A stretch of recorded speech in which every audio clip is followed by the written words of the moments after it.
que l'urbanisme intervient sur les conditions de vie sanitaire, moi j'en suis absolument persuadé. C'est un véritable enjeu, c'est un enjeu de santé. La ville, c'est l'endroit où on vit longtemps, ou bien c'est un endroit qui vous accumule les causes de mauvaise santé.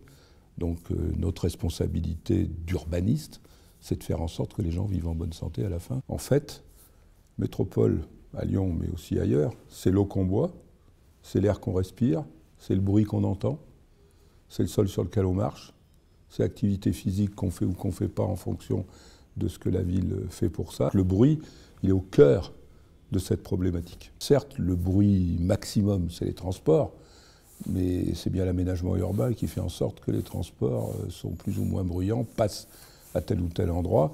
Et donc on travaille beaucoup sur cette problématique-là.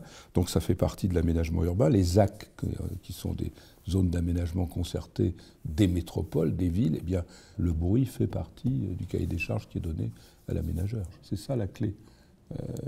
Alors après, tout n'est jamais parfait, mais quand c'est dans le cahier des charges, ça s'anticipe. Il y a beaucoup de mesures efficaces contre le bruit qui ne sont pas chères. Si on arrivait à faire une ville plus calme, je vous garantis que les électeurs en seraient reconnaissants à leur maire. C'est leur préoccupation numéro un. En fait, il faut donner à vivre ensemble dans une ville.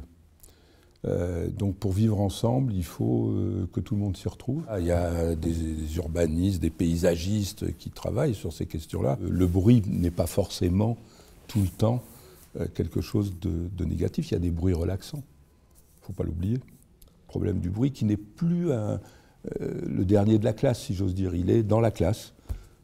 Il n'est pas plus important que l'eau et l'air. Le bruit est un facteur majeur de la bonne santé et que l'air, l'eau, tout ça, c'est des choses absolument fondamentales. Et quand les choses marchent bien, finalement, plus personne n'y pense. C'est l'exemple de l'eau.